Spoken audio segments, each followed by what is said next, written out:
Hello students, good morning. देखो बच्चों, हम क्या पढ़ रहे थे? Photo electric effect. ठीक है, उसमें मैंने आपको पिछले वीडियो लेक्चर में एक्सपेरिमेंटल वेरिफिकेशन समझाया। मैंने बताया कि जो फोटो इलेक्ट्रिक इफेक्ट है, इसकी डिस्कवरी किसने करी थी बच्चों? हार्ट्ज ने। एक्सपेरिमेंटल वेरिफिकेशन किसने दिया था? लिनार्ड और हावलाज ने। और आइंस्टीन ने बच्चों इसको क्वांटम थ्योरी के बेसिस पर एक्सप्लेन करा था। आइंस्टीन ने क्या अज्यूम करा था बच्चों कि लाइट किसके फॉर्म में है? पैकेट्स की फॉर्म में, जिसे हम क्या कहते हैं? फोटोन कहते हैं। जब ये फोटोन सरफेस पे गिरते हैं तो इलेक्ट्रॉन एनर्जी गेन करता है और मेटल सरफेस से बाहर आ जाता है। ठीक है, आज हम इसी को आगे प्रोसीड कर रहे हैं बच्चों। आज हम डिस्कस करेंगे आइंस्टीन फोटो इलेक्ट्रिक इक्वेशन। ठीक है, तो क्या है बच्चों, पहले क्या है, इसने क्या बताया था? ये जब जो मैं आपको पिछले में बता चुकी वही सब है। थोड़ा सा radiation absorb by the surface. Radiation क्या होगी? Absorb by the surface in the form of photons. जब लाइट रेडिएशन मेटल सरफेस पे डालते हैं, जब लाइट रेडिएशंस को मेटल सरफेस पे डालते हैं, फोटोन्स को, ठीक है, तो लाइट रेडिएशन फोटोन की फॉर्म में एनर्जी को क्या करती है? एब्जॉर्ब करती है। मतलब ये सॉरी, इलेक्ट्रॉन्स जो है फोटोन्स को, फोटोन्स की एनर्जी एब्जॉर्ब करते हैं। तो ये लिखा, radiation absorb by the surface in the form of photons.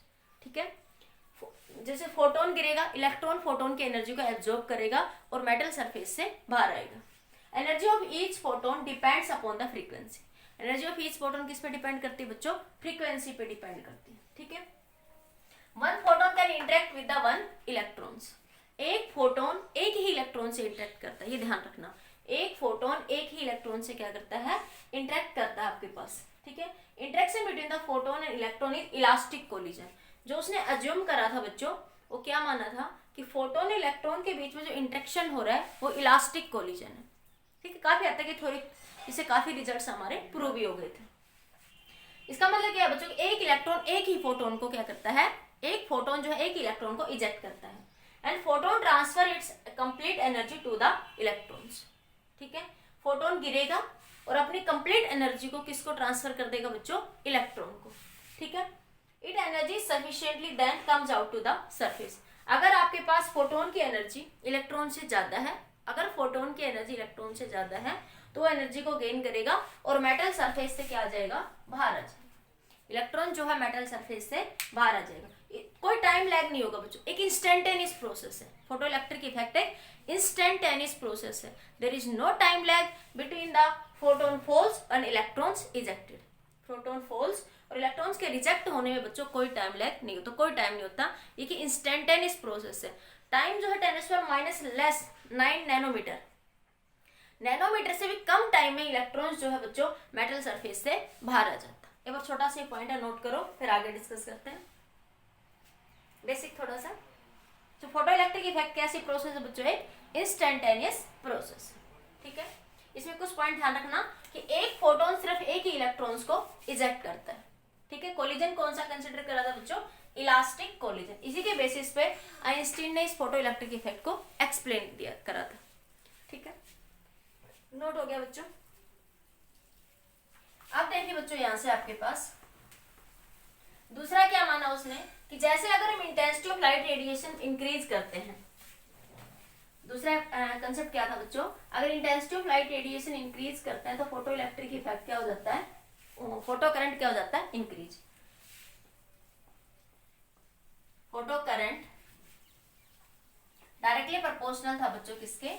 Intensity of light radiation. Intensity of light radiation. ठीक है, यहां से आपके पास फोटो करंट क्या था? आपके पास यहां से IPH लिख सकते हैं, डायरेक्टली प्रोपोर्शनल है इंटेंसिटी ऑफ लाइट रेडिएशन। ठीक है, तो बेसिक सा कंसेप्ट था। अब तीसरा पॉइंट सुनिए बच्चों, ये तो मैंने थोड़ा कल भी बता चुकी थी ये बातें तुम्हें। अब आइंस्टीन ने क्या कहा था?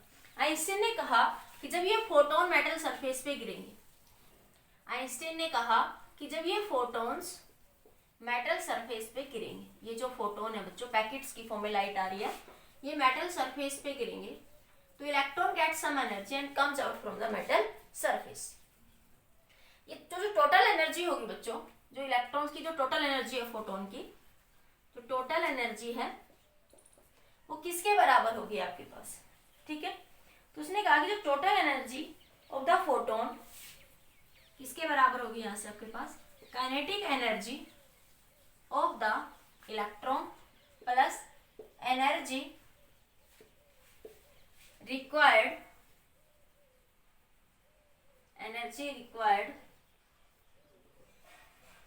to bring out the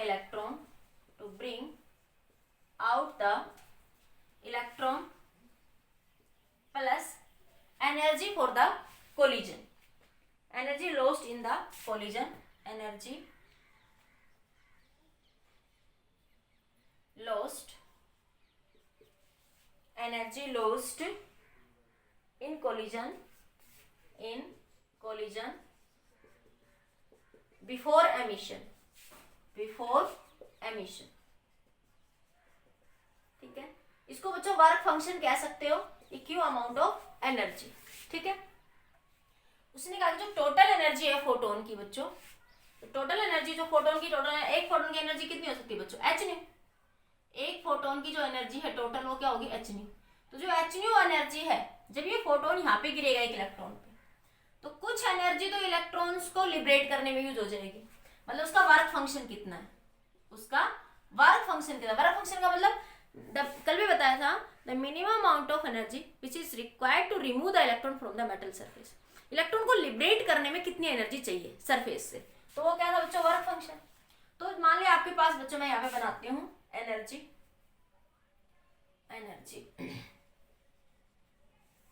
work function, collision और टोटल एनर्जी। तो टोटल एनर्जी क्या थी, मान लिया आपके पास बच्चों 10 इलेक्ट्रॉन वोल्ट्स थे। टोटल एनर्जी क्या है हमारे पास, यहाँ पे 10 इलेक्ट्रॉन वोल्ट है आपके पास, ठीक है। वर्क फंक्शन में कितनी एनर्जी खर्च होगी, 2 इलेक्ट्रॉन वोल्ट। टोटल एक फोटोन की एनर्जी कितनी थी, मान लिया 10 इलेक्ट्रॉन, समझाने के लिए जैसे, ठीक है।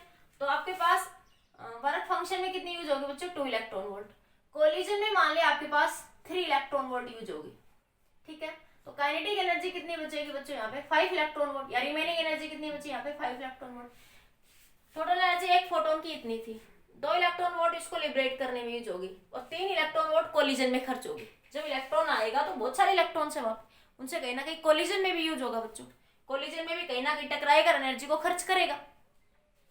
उसके बाद कितनी एनर्जी काइनेटिक एनर्जी से बाहर आएगा, वो 5 इलेक्ट्रॉन वोल्ट की एनर्जी से बाहर आएगा। अब जैसे मैं कहूँ बच्चों, अगर मान लीजिए 10 इलेक्ट्रॉन वोल्ट है, 2 इलेक्ट्रॉन वोल्ट इसमें खर्च होगी, ठीक है। और इसमें मान लिया आपके पास कितनी इलेक्ट्रॉन वोल्ट खर्च होगी, 5 इलेक्ट्रॉन वोल्ट। तो कितनी एनर्जी बची बच्चों, यहाँ पे 3 इलेक्ट्रॉन वोल्ट, ठीक है। अब मैं कहूँ मान लिया 10 इलेक्ट्रॉन वोल्ट थी, वर्क फंक्शन तो 2 इलेक्ट्रॉन वोल्ट था, ठीक है।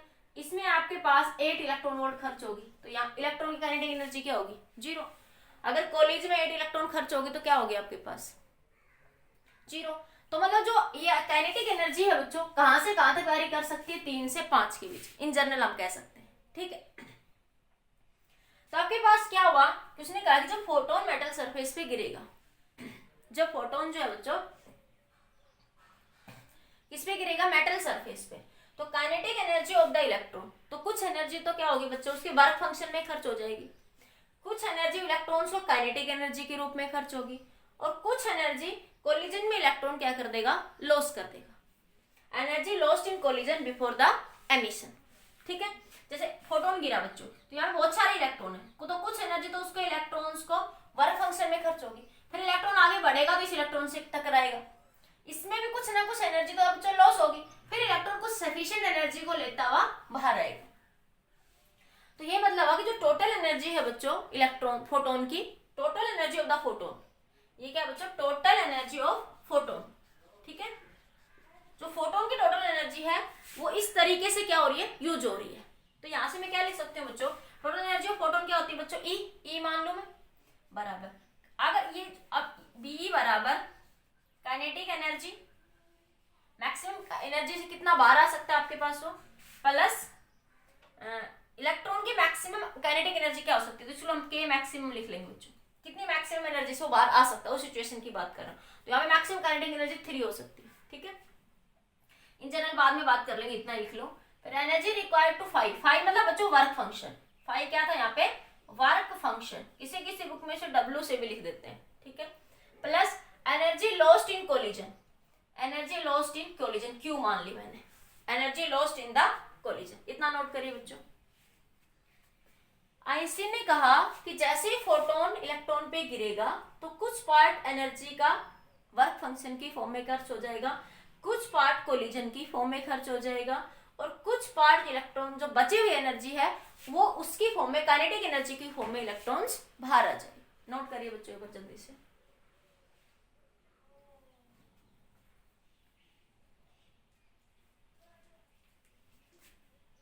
हो गया बच्चों? नोट कर लिया? नोट कर लिया बच्चों? अब देखो बच्चों, अब देखिए यहां से मैं अब इसका एक्सप्लेनेशन देती हूँ आपको, ये सारी चीजें, ये सब नोट कर लिया?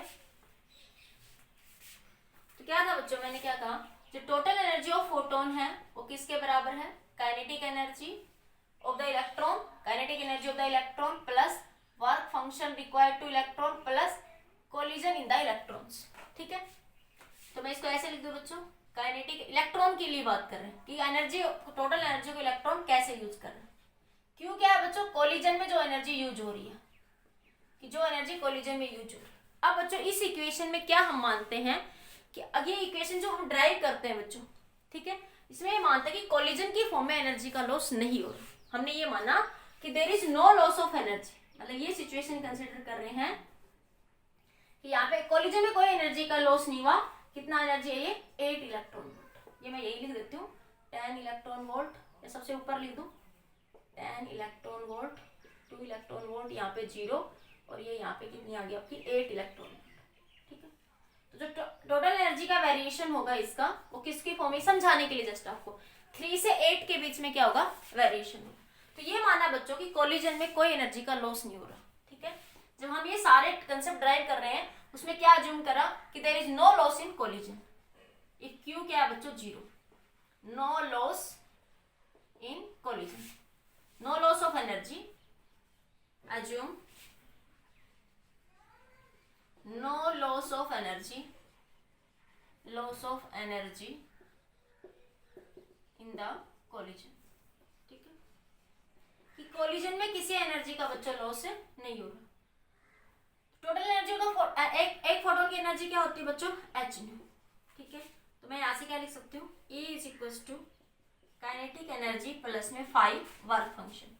तो काइनेटिक एनर्जी को क्या लिख लूं बच्चों मैं यहाँ से, E माइनस 5। इसको ध्यान रखना, ये इक्वेशन जो बच्चों बुक्स में डायरेक्ट लिखी रहती है, ये इक्वेशन कब है बच्चों, जब एनर्जी का कोई लॉस नहीं हो रहा। ठीक है, कि जब कोलिजन में एनर्जी का कोई लॉस नहीं हो रहा तब हम इस इक्वेशन को लिख रहे हैं।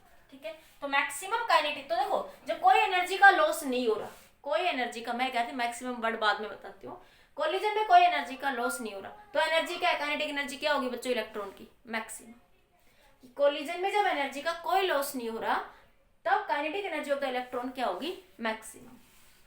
तो मैं यहाँ पे के मैक्सिमम लिख सकती हूँ, सिचुएशन में इसको लिख सकती हूँ ना। देखो आपके एक्सप्लेन, मैंने एक एक्सपेरिमेंट से समझा रखी। और बेसिकली बच्चों ये जो काइनेटिक एनर्जी होगी वो यहाँ से वेरी करेगी। अगर मैं जनरल रिजल्ट की बात करूं तो काइनेटिक एनर्जी क्या है बच्चों, E माइनस का 5।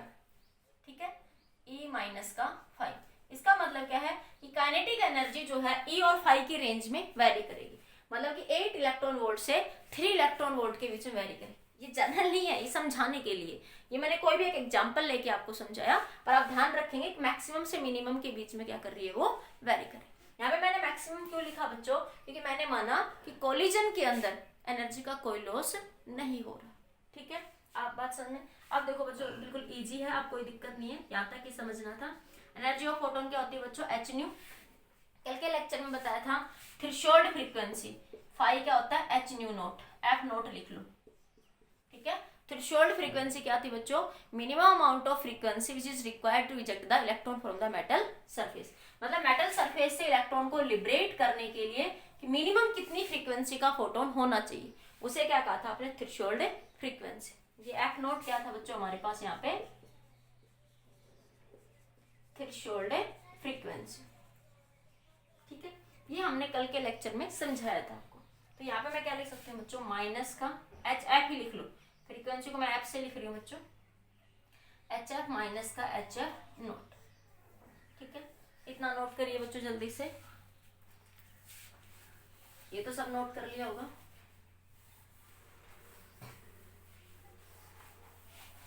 ठीक है, अब यहां से देखिए, अगर यहां से मैं एक बात करूं बच्चों, अगर ये देखो एच एफ ज्यादा है किससे, काइनेटिक एनर्जी पॉजिटिव होनी चाहिए, काइनेटिक एनर्जी कभी नेगेटिव नहीं हो सकती बच्चों।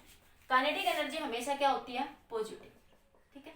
और काइनेटिक एनर्जी पॉजिटिव कब हो सकती है बच्चों, जब HF ज्यादा होगा किससे, HF नोट से, या जर्नल कह दूं कि F ग्रेटर देन है किससे, F नोट से। मतलब कि जो फोटोन जो गिर रहा है मेटल सरफेस पे, ये जो फोटोन गिर रहा है, ये जो फोटोन आया मेटल सरफेस पे, इसकी एनर्जी, ये जो फोटोन है इसकी एनर्जी इलेक्ट्रॉन की एनर्जी से ज्यादा होनी चाहिए। एनर्जी मतलब फोटोन, मतलब HF ज्यादा होनी चाहिए HF नोट से। मतलब मिनिमम एनर्जी जो थ्रेशोल्ड फ्रीक्वेंसी है उससे ज्यादा होगी, तभी इलेक्ट्रॉन जो मेटल सरफेस से बाहर आएगा, अदरवाइज बाहर नहीं आएगा, ठीक है। तो यहां से हम कहेंगे बच्चों कंक्लूजन, इफ, पहला केस बना लो, case if F greater than है F नोट से, देन मतलब ये कह सकते हैं frequency of photon greater than threshold frequency. Threshold frequency या वर्क फंक्शन भी कह सकते हो, थ्रेशोल्ड फ्रीक्वेंसी या वर्क फंक्शन। मैं यहां से कह देती कि E ग्रेटर देन होना चाहिए किससे, फाई से। मतलब energy of photon greater then होनी चाहिए किससे बच्चों, वर्क फंक्शन से। फाई क्या बता रहा है आपका, वर्क फंक्शन। आप ये भी कह सकते हो a frequency of photon greater than the threshold frequency, या आप ये भी कह देते हैं कि E greater than 5। E greater than 5 मतलब energy of photon must be greater than the work function. Energy of photon must be greater than the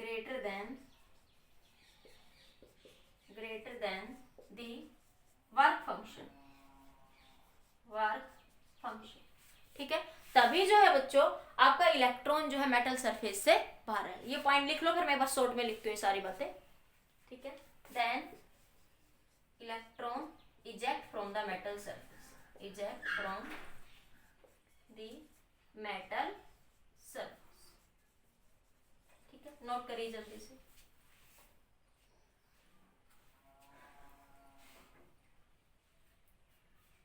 हो गया नोट बच्चों सभी का, नोट कर लिया, हो गया बच्चों। अब देखो यहाँ से मैं ये सब हटा रही हूँ, यहाँ से ये सब हटा दूँ यहाँ से मैं।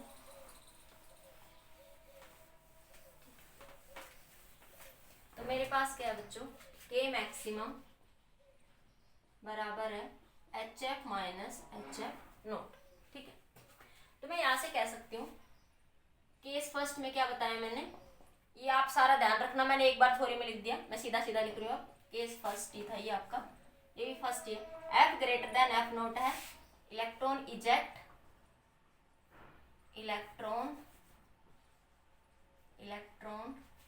From the metal surface,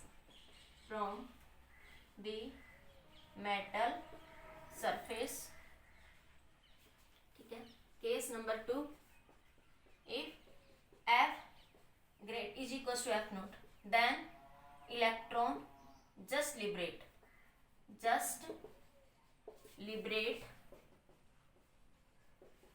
from metal surface। इस सिचुएशन में बाहर आ भी सकता है और नहीं भी, और इस सिचुएशन में बच्चों श्योर नहीं होता, बाकी हाँ प्रोबेबिलिटी होती है मैक्सिमम कि इस सिचुएशन में इलेक्ट्रॉन मेटल सरफेस से बाहर आ जाए, प्रोबेबिलिटी होती है मैक्सिमम, बाकी श्योर तब भी नहीं होते।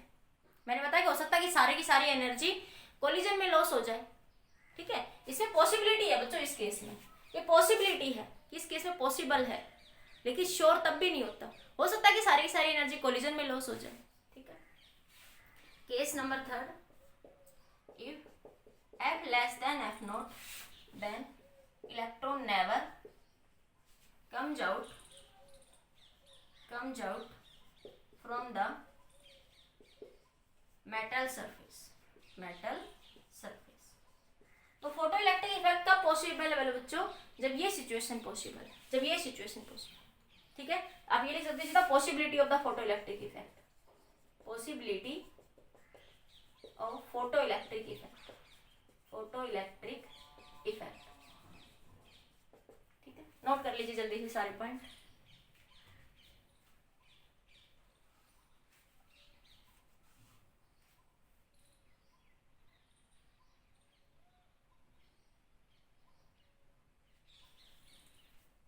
हो गया बच्चों नोट सबका, कर लिया। 1 2 3 नोट हो गया सबका। अब देखो यहाँ एक नोट भी डाल लो बच्चों, यहाँ पे आप लोगों को कंफ्यूजन ना हो। मैं यहीं पे एक नोट डालवा देती हूँ, साइड में लिख लेना, नोट डाल के लिख लो। If E greater than equal to 5 या HF greater than equal to HF naught या F greater than equal to F naught, इस सिचुएशन में क्या कर सकते हैं, there is possibility that electron comes out of from the metal surface, but not necessary बच्चों कि वो जो है मेटल सरफेस से आपके पास बाहर आएगा आपके पास। इसमें देखिए बच्चों क्या लिख सकते हैं इसके अंदर, if we supply energy E greater than equal to 5, then not necessary that electrons comes out from the metal surface, comes out from the metal surface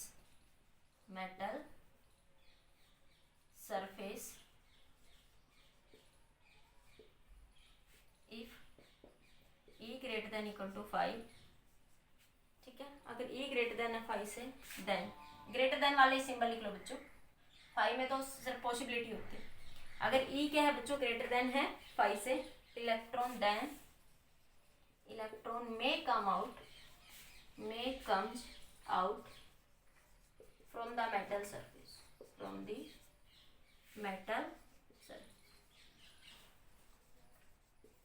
इस सिचुएशन में बच्चों पॉसिबिलिटी है कि इलेक्ट्रॉन बाहर आ जाए, बट नेसेसरी नहीं है कि वो हमेशा ही आएगा। मैंने समझाया कि 8 इलेक्ट्रॉन वोल्ट है, 2 इलेक्ट्रॉन वोल्ट आपकी वर्क फंक्शन में खर्च होगी, हो सकता है आपके पास 6 इलेक्ट्रॉन वोल्ट कोलिजन में खर्च हो जाए, ठीक है।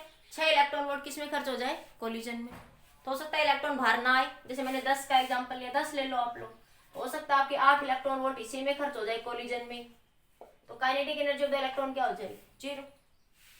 पॉसिबिलिटी है बच्चों, लेकिन हमेशा नेसेसरी नहीं कह सकते, ठीक है। मानते हैं हमेशा कि ऐसा पॉसिबल। नोट करिए जल्दी से इस पॉइंट को,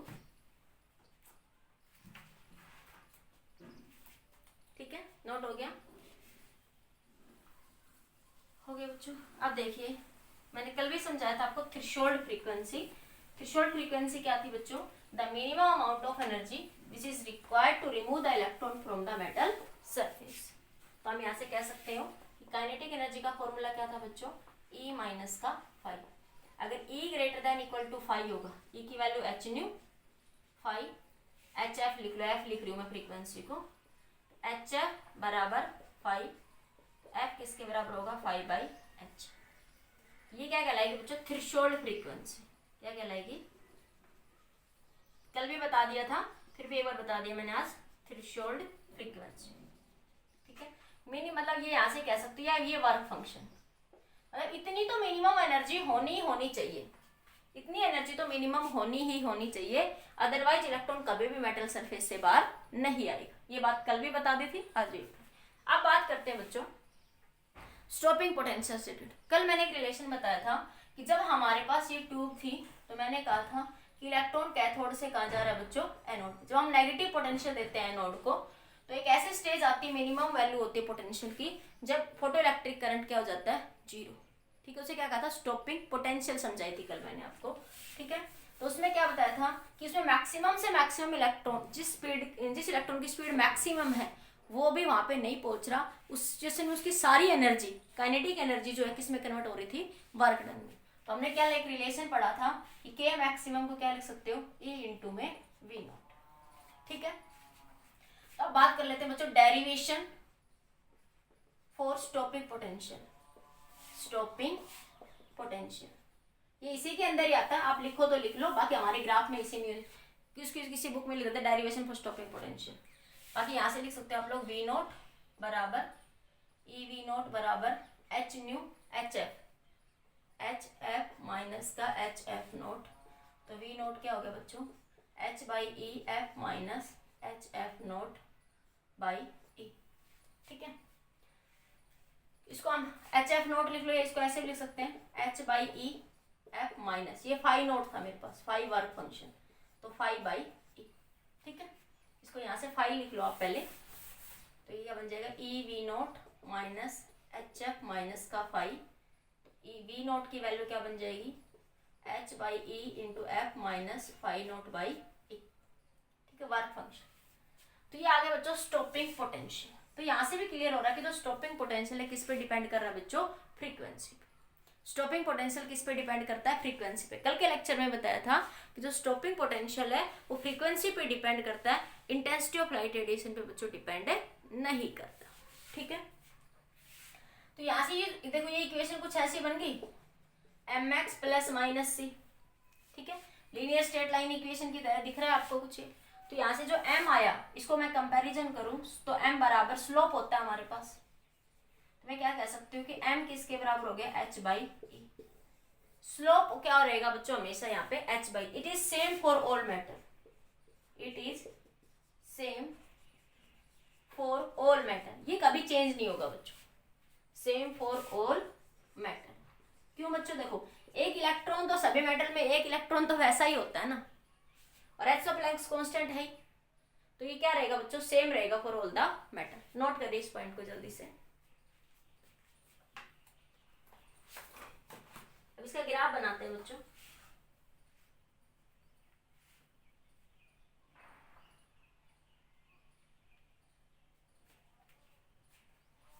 नोट कर लिया। स्लोप को बच्चों को tan थीटा से भी लिख सकते हो, ये भी लिख सकते हो tan थीटा बराबर m बराबर h बाई ई। स्लोप को किसी नोट करते हैं, ठीक है। अब इसका ग्राफ बना लो एक बार। मैक्सिमम काइनेटिक एनर्जी और फ्रीक्वेंसी के बीच में के मैक्सिमम इनटू फ्रीक्वेंसी, ठीक है। तो कल बताया था, देखो बच्चों एक पर्टिकुलर फ्रीक्वेंसी पे ही इलेक्ट्रॉन क्या होता है आपका, इजेक्ट होता है। तो स्टॉपिंग पोटेंशियल जो होगा, इसका ग्राफ बच्चों कुछ ऐसे आएगा, इसका जो ग्राफ आएगा आपके पास कुछ इस तरीके से, ठीक। ये क्या कहलाएगा, थीटा, ये आपका स्लोप h बाई ई, ठीक है। और ये जो वैल्यू होगी बच्चों, देखो ये किसकी वैल्यू होगी, five by E, five by E, negative में है ना, तो ये क्या बताएगा यहाँ पे, वर्क फंक्शन। ये पॉइंट जहाँ पे कट करेगा, ये इसका क्या बताएगा, वर्क फंक्शन, ठीक है। नोट करिए इस ग्राफ को।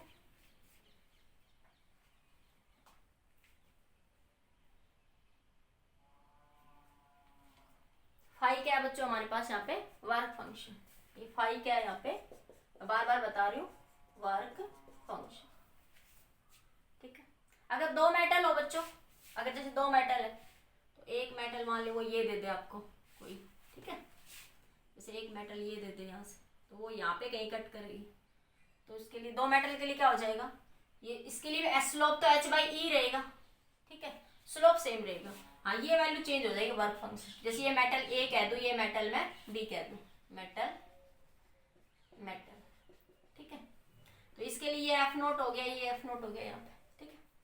तो ये जो वैल्यू होगी बच्चों यहाँ पे, तो ये इसके लिए ये वाली वैल्यू हो जाएगी। यहाँ से इसको फाइव वन लिख लो पहले केस के लिए, इसको लिख दो फाइव बी और इसको लिख दो फाइव ए बाई ई, ठीक है। यहाँ लिख दो क्या, इधर फाइव बाई ई, ये ए मेटल, ठीक है।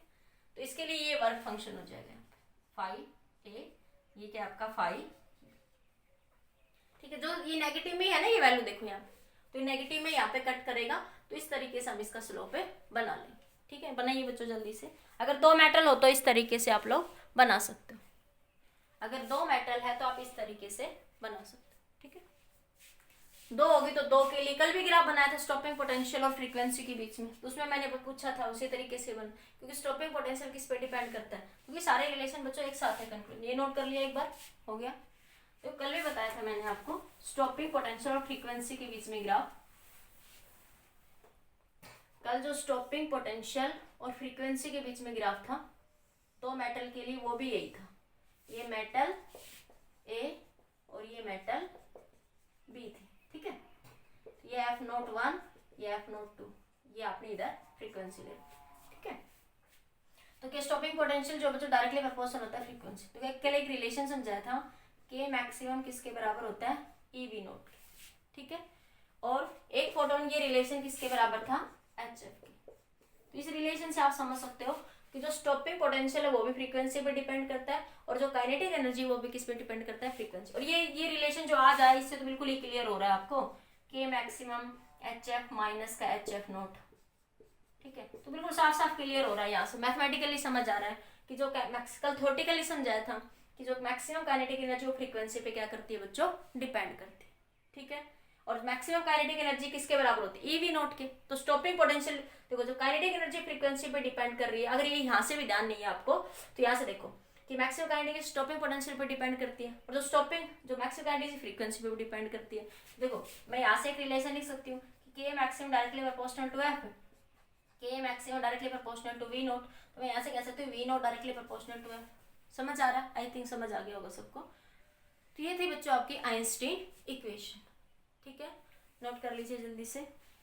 अब बात करते हैं बच्चों law of photo electric effect. इसका सारा कंक्लूजन एक बार मैं डिस्कस करती हूँ आपको, जल्दी से नोट कर लीजिए बच्चों। एक बार कर लिया नोट बच्चों? देखिए बच्चों, अब हम बात करते हैं conclusion about the photo electric effect. Law of photo electric effect के क्या क्या कंक्लूजन थे। तो फर्स्ट देखिए बच्चों, intensity of light radiation, intensity photo electric current, photo electric current directly proportional to intensity of light radiation, intensity of light radiation. Photo electric current जो है directly proportional है intensity of light radiation. Intensity क्या होती है बच्चों, energy per unit area per unit time, energy per unit area per unit time, ठीक है। As intensity of light radiation increases, intensity of light radiation increases, then number of photon increases, number of photon increases। Number of photon increase करने का मतलब बच्चों 100 volt से 200 volt का bulb कर दिया, ठीक है। इंटेंसिटी बढ़ाने का मतलब 100 वोल्ट के, लाइट सेम है, कलर चेंज नहीं हो रहा, लाइट का कलर सेम है, सिर्फ क्या कर दिया 100 वोल्ट के बल्ब से 200 वोल्ट का बल्ब कर दिया, ठीक है। Number of photon increases but energy of each photon same, energy of each photon same, ठीक है। हर एक फोटोन की एनर्जी वही रहेगी, एच न्यू है तो वो एच न्यू रहेगी। आपने 100 वोल्ट से 200 वोल्ट का बल्ब कर दिया तो नंबर ऑफ फोटोन बढ़ जाएंगे, लेकिन एक फोटोन की एनर्जी एच न्यू है तो वो एच न्यू ही रहेगी, ठीक है। और नंबर ऑफ फोटोन बढ़ने से सिर्फ क्या होता है कि नंबर ऑफ करंट बढ़े, क्योंकि नंबर ऑफ फोटोन्स बढ़ेंगे तो उतनी ज्यादा नंबर ऑफ इलेक्ट्रॉन्स बाहर आएंगे, जितने इलेक्ट्रॉन्स बाहर आएंगे उतना करंट बढ़ जाएगा। कल के लेक्चर में काफी अच्छे से समझाई ये बात, ठीक है। सेकंड पॉइंट है बच्चों stopping potential, stopping potential depends on the frequency of light radiation, frequency of light radiation, ठीक है। अगर फ्रीक्वेंसी चेंज करने का मतलब बच्चों कलर चेंज कर देना। स्टॉपिंग पोटेंशियल जो फ्रीक्वेंसी पे डिपेंड करता है लेकिन इंटेंसिटी ऑफ लाइट पे डिपेंड नहीं करता। बट इसमें लिख लो, but stopping potential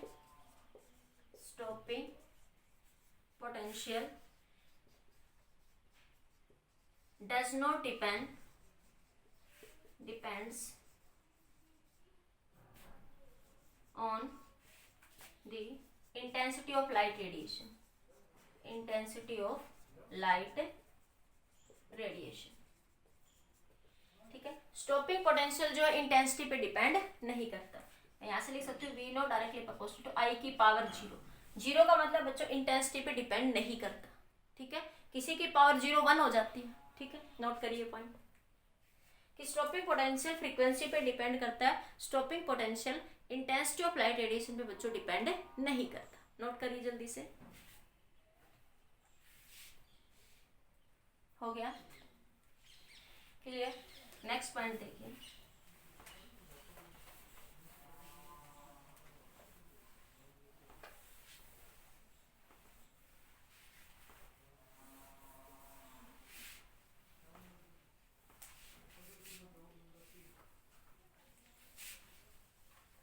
threshold frequency, तीसरा पॉइंट पढ़ा था हमने,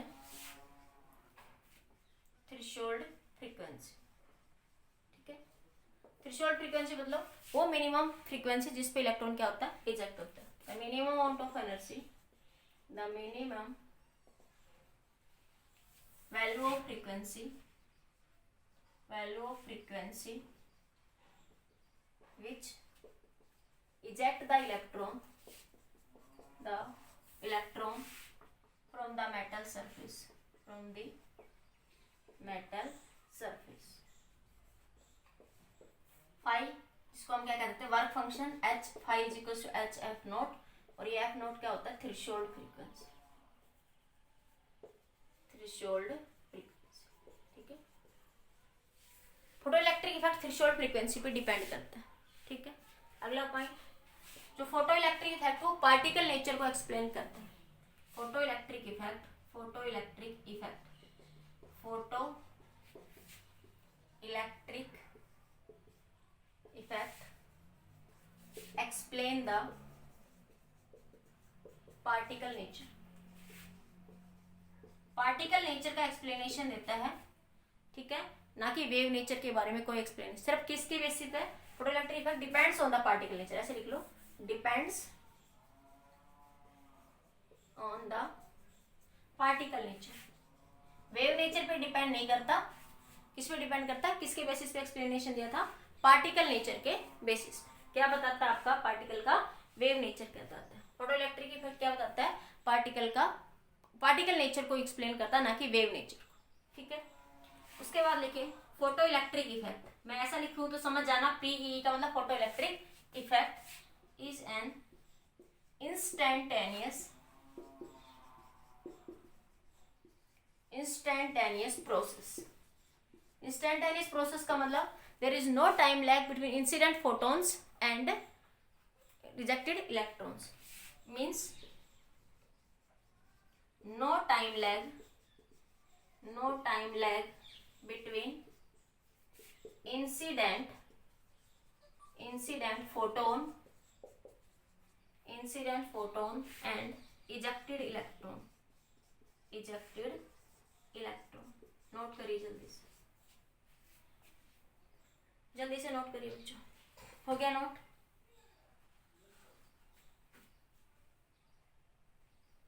हो गया, नोट कर लिया बच्चों, हो गया, 1 2 3 नोट हो गया।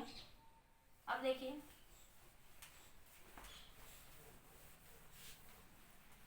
कंक्लूजन, देखिए आगे कुछ इंपॉर्टेंट नोट डाल के लिख लीजिए, नोट डाल के लिखिए, नोट डाल के लिखिए।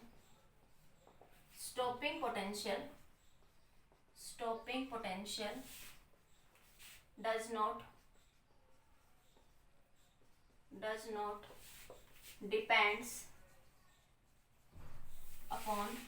depends on the distance between the cathode and anode, distance between the cathode and anode। ठीक है, तो stopping potential distance between the cathode और एनोड पे डिपेंड नहीं करता। ठीक है, जैसे हमने कल का क्वेश्चन पढ़ा था कैथोड और ये एनोड, कैथोड एनोड के बीच में क्या डिस्टेंस है, इस बात पे स्टॉपिंग पोटेंशियल डिपेंड नहीं करता। ठीक है, उसके बाद बात करते हैं intensity of light radiation. Intensity, अगला पॉइंट नोट नंबर 2 डाल लीजिए। Intensity directly proportional to photon per second. Intensity जो है वो डायरेक्टली प्रोपोर्शनल होती है photon per second, electron per second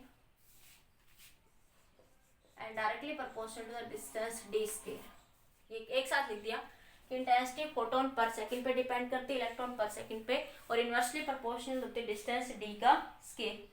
ठीक है, d क्या है बच्चों, डिस्टेंस, यहां से ऐसे लिख सकती हूँ, intensity directly proportional to 1/d square. ठीक है, d क्या है, distance between light source distance between the light source, distance between light source and cathode. देखो ये आपके पास क्या था, कैथोड और ये एनोड। तो लाइट रेडिएशन इधर गिर रही थी, ठीक है। तो लाइट रेडिएशन यहाँ से आ रही है, लाइट रेडिएशन यहाँ से आ रही है, यहाँ से आ रही है, यहाँ से, कहाँ से आ रही है, लाइट रेडिएशन यहाँ से आ रही है, यहाँ से आ रही है, यहाँ से। तो ये क्या बता रहा है, डिस्टेंस बिटवीन द कैथोड और लाइट सोर्स। ये लाइट सोर्स यहाँ हो सकता है, ये लाइट सोर्स यहाँ हो सकता है, लाइट सोर्स यहाँ हो सकता है। तो this is the distance between the cathode and light source, ठीक है। तो intensity of light radiation inversely proportional होती है distance between the cathode and light source. तो देखो ये आपके पास क्या था, कैथोड, और ये लाइट सोर्स है। तो ये लाइट सोर्स ऐसे आ रही है, हमारी लाइट सोर्स एक तो यहाँ से भी आ सकती है, ये लाइट सोर्स है, लाइट सोर्स, ठीक है। ये भी लाइट सोर्स है, लाइट सोर्स, ठीक है। तो अगर ये डिस्टेंस ज्यादा होगी तो इंटेंसिटी कम होगी, ये डिस्टेंस तो इंटेंसिटी ज्यादा होगी। अगर ये डिस्टेंस बढ़ा दोगे तो इंटेंसिटी कम हो जाएगी, ठीक है। तो ये ध्यान रखना, ठीक है। तो मैं यहाँ से लिख सकती हूँ I1/I2 बराबर होगा D2/D1। इस रिलेशन से मैं ऐसे भी लिख सकती हूँ, नोट करिए जल्दी से।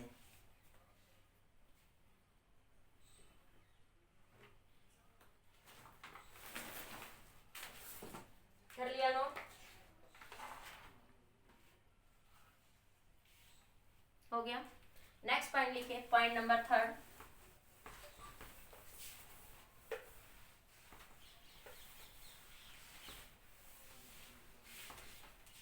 Einstein photoelectric equation,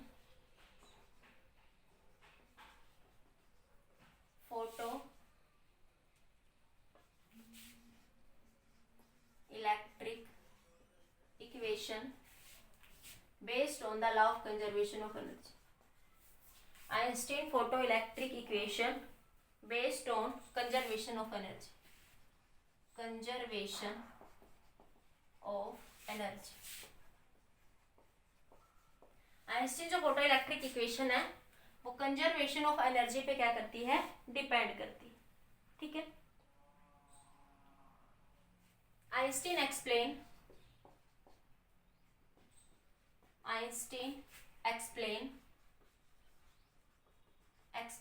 photoelectric effect on the basis of quantum theory. Quantum theory का मतलब बच्चों पैकेट ऑफ एनर्जी के बेसिस पे, ठीक है, हो गया। क्वांटम थ्योरी मतलब बच्चों पैकेट ऑफ एनर्जी की ही वो क्या कर रहे हैं, बात कर रहे हैं, ठीक है। नेक्स्ट पॉइंट है बच्चों, आपके पास आइंस्टीन के अकॉर्डिंग एक फोटोन जो है एक इलेक्ट्रॉन को ही निकाल सकता है। According to Einstein photo electric effect, PE का मतलब बच्चों फोटो इलेक्ट्रिक इफेक्ट, ठीक है। अकॉर्डिंग टू आइंस्टीन ऐसे लिख लो, according to Einstein one photon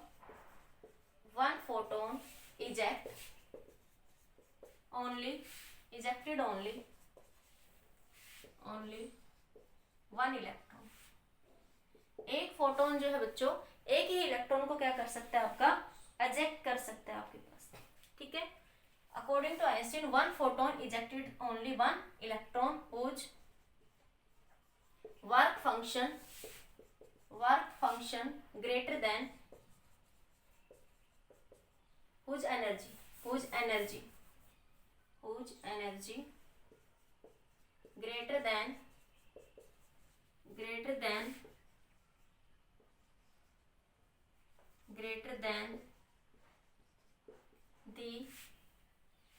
whose energy greater than the work function